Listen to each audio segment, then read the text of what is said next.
Hello student, welcome to my class. This is Sakshi. The last topic we had discussed, that was quality of population with perspective of health. Now the next topic is unemployment. Firstly, we have to discuss what is unemployment.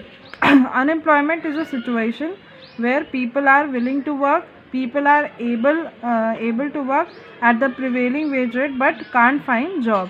ठीक है, लोगों के पास वो work करना चाहते हैं, ठीक है, जॉब करना चाहते हैं और उनकी कैपेबिलिटी, उनके अंदर पोटेंशियल भी है जॉब करने की, लेकिन उन्हें जॉब नहीं मिल रही है. So that situation is called unemployment.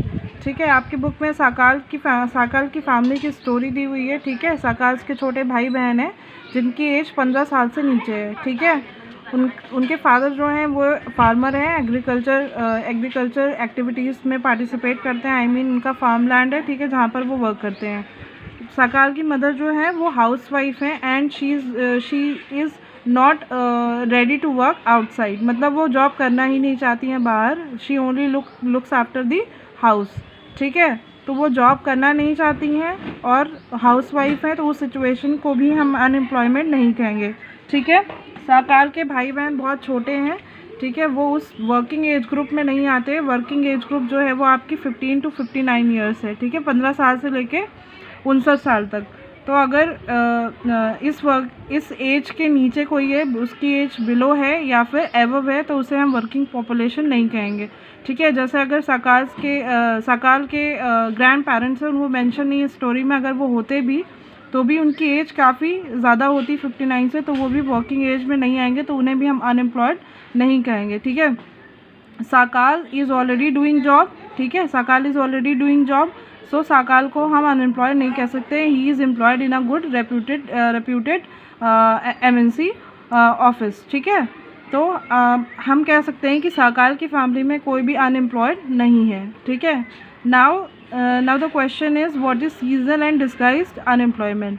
ठीक है, सीजनल डिस्गाइज अनएम्प्लॉयमेंट जो होता है वो आपका रूरल एरिया में ज़्यादा देखने को मिलता है. ठीक है, mostly occur in rural area. This is written here. Seasonal and disguise unemployment क्या होता है, ठीक है, ये डिस्कस कर लेते हैं हम लोग. Nature of unemployment differ in rural areas when compare to the urban areas.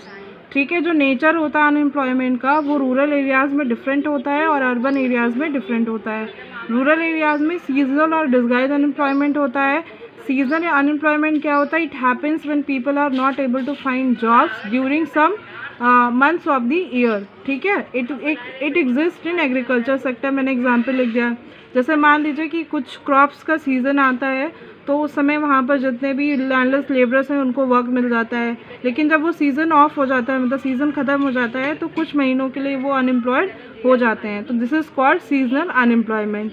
ठीक है, now the next topic is disguise unemployment. Disguise unemployment शायद हमने पहले भी डिस्कस किया है, फिर से डिस्कस कर लेते हैं.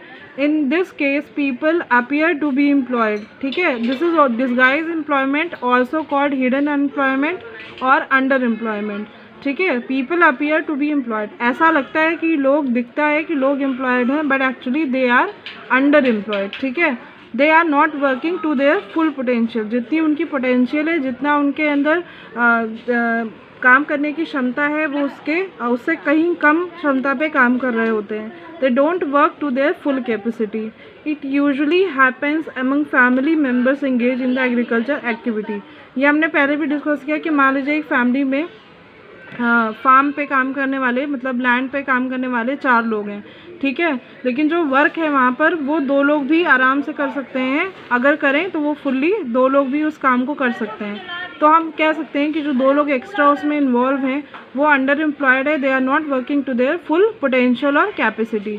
सो that is called disguise unemployment. तो आप कह सकते हो कि सीजनल एम्प्लॉयमेंट और डिस्गाइज अनएम्प्लॉयमेंट कहाँ पे देखने को मिलता है, आपका रूरल एरिया में देखने को मिलता है. ठीक है, आप एग्जाम्पल पे ये सीज़न में लिख सकते हो कि मान लीजिए सीज़न है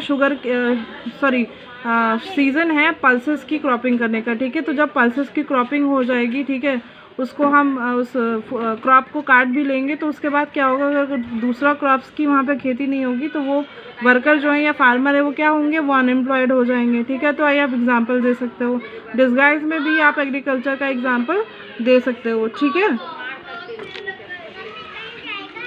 now the next topic is urban areas में कैसा अनएम्प्लॉयमेंट होता है। So in urban areas educated unemployment prevail. Educated unemployment का मतलब ये है कि अर्बन एरियाज़ में ज़्यादातर लोग एम्प्लॉयड होते हैं, ठीक है, सॉरी एजुकेटेड होते हैं, इलिटरेट नहीं होते हैं, लेकिन आफ्टर गेटिंग द डिग्री मिल जाती है उनको, लेकिन उनको प्रॉपर जॉब नहीं मिल पाती है। ऐसा क्यों है? उसका सबसे बड़ा रीज़न ये है कि आप अगर सिटी में आज की डेट में बात करो तो आपको हर गली में हर जगह स्कूल्स और कॉलेजेस मिल जाएंगे, ठीक है, because it's a business for everyone now. who is the owner of school and colleges, it's a business for everyone, but the problem is कि you get the degree, you get the knowledge, but कहीं ना कहीं आप fit नहीं हो, आपके पास उतनी knowledge नहीं है कि आपको अच्छी जॉब मिल पाए। ठीक है, पॉपुलेशन बहुत ज़्यादा हो गई है और कहीं ना कहीं जो सेकेंडरी सेक्टर है, मैन्युफैक्चरिंग सेक्टर है, वो काफ़ी कम है और सर्विस सेक्टर अभी धीरे धीरे इमर्ज हो रही है। ठीक है, और एक बार जब आप एजुकेटेड हो तो आप कोई भी काम करने के लिए रेडी नहीं होते हो। ठीक है, कि सपोज़ अगर आपने मास्टर डिग्री ले ली है और अगर आपसे कोई कहे कि आप किसी का शू पॉलिश कर दीजिए, ठीक है, या फिर आप घर घर जाके कहीं पे मिल्क जो प्रोड्यूस करके गांव से लाके सबको सप्लाई कर दीजिए, तो भी आप नहीं करोगे, because you think that you are a master degree holder, so you won't do this kind of jobs. ठीक है, in urban areas people don't prefer to work in area which is less respectable. ठीक है, उन्हें लगता है कि अगर हम ऐसे कोई लेस रिस्पेक्टेबल जॉब करेंगे तो हम समाज में हमारी क्या होगी, हमें रिस्पेक्ट नहीं मिलेगी, हमारी बदनामी हो जाएगी। ठीक है ना, people are shifting from agriculture sector to secondary and tertiary sector.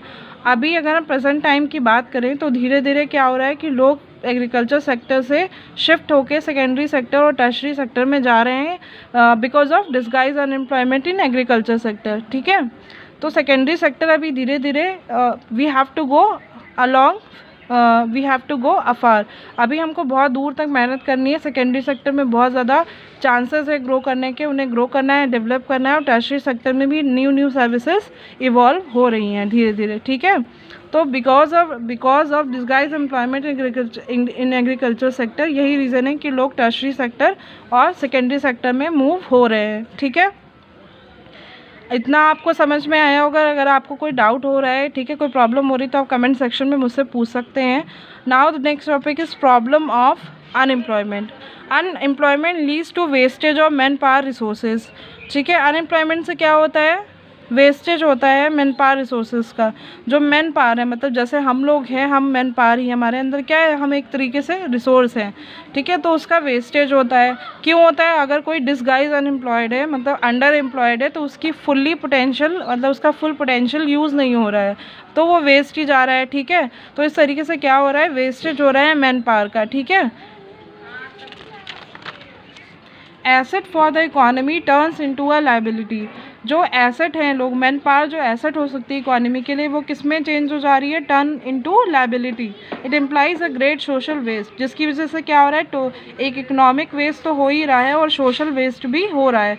Social waste कैसे हो रहा है कि जब लोग एसेट की जगह लायबिलिटी बन जाएंगे तो जो उनका स्टैंडर्ड ऑफ लिविंग है, ठीक है, way of living the life है, वो कहीं ना कहीं बहुत ज़्यादा डिग्रेड हो जाएगा। ठीक है, डिग्रेड होने का मतलब कि वो स्टैंडर्ड ऑफ लिविंग उनकी घट जाएगी। ठीक है, कम हो जाएगी, अच्छी नहीं रहेगी। ठीक है, unemployment tends to increase economic overload.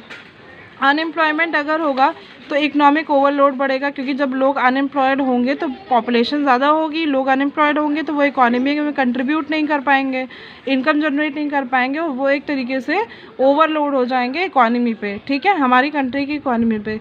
The quality of life of an individual as well as of the society is adversely affected. Quality of life मैंने पहले बता दिया कि जो स्टैंडर्ड ऑफ लिविंग होता है, ठीक है, वो भी कहीं ना कहीं डिग्रेड हो जाता है और उसकी वजह से सोसाइटी भी एडवर्सली अफेक्टेड होती है। क्योंकि अगर आपकी सोसाइटी में ज़्यादा से ज़्यादा लोग अनएम्प्लॉयड होंगे तो उनको देख के कहीं ना कहीं लोग डीमोटिवेट होते हैं। और अगर आपके आसपास लोगों की स्टैंडर्ड ऑफ लिविंग अच्छी है, लोग एजुकेटेड हैं, ठीक है, एम्प्लॉयड है, तो आप भी कहीं ना कहीं मोटिवेट होते हो अच्छा काम करने के लिए, ठीक है। Now the next line is decline in its health status and rising withdrawal from the school system.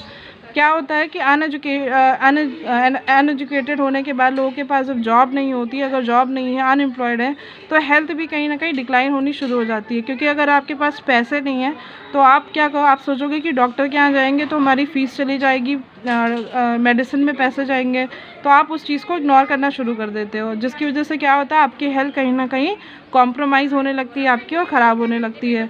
Rising withdrawal from the school system, आपके पास पैसे नहीं है तो आप अपने बच्चों को पढ़ाओगे कैसे, ये भी एक बहुत बड़ी प्रॉब्लम है, ठीक है। Increase in unemployment is an indicator of depressed economies. जैसे जैसे इकोनॉमी में अनएम्प्लॉयमेंट बढ़ता जाएगा, ठीक है, no matter of which nature the unemployment is, ठीक है, नेचर कैसा अनएम्प्लॉयमेंट का वो फ़र्क नहीं पड़ता है, बट इन टोटल कहीं ना कहीं वो आपकी इकोनॉमी को डिप्रेस्ड बना देगी। कहीं ना कहीं इकोनॉमी आपकी क्या होगी, डिग्रेड होनी शुरू हो जाएगी, ख़राब होनी शुरू हो जाएगी, ठीक है। अब हम केसेस इन इंडिया की अगर बात करें, people appear to work throughout the year but in terms of their potential and income it is not adequate for them. कभी कभी क्या होता है, हमको लगता है कि थ्रू आउट द वर्क लोग वर्क कर रहे हैं, ठीक है, लेकिन क्या होता है कि actually it is not adequate for them. जो जॉब वो कर रहे हैं वो उनके लिए सफिशिएंट नहीं है। ऐसा क्यों?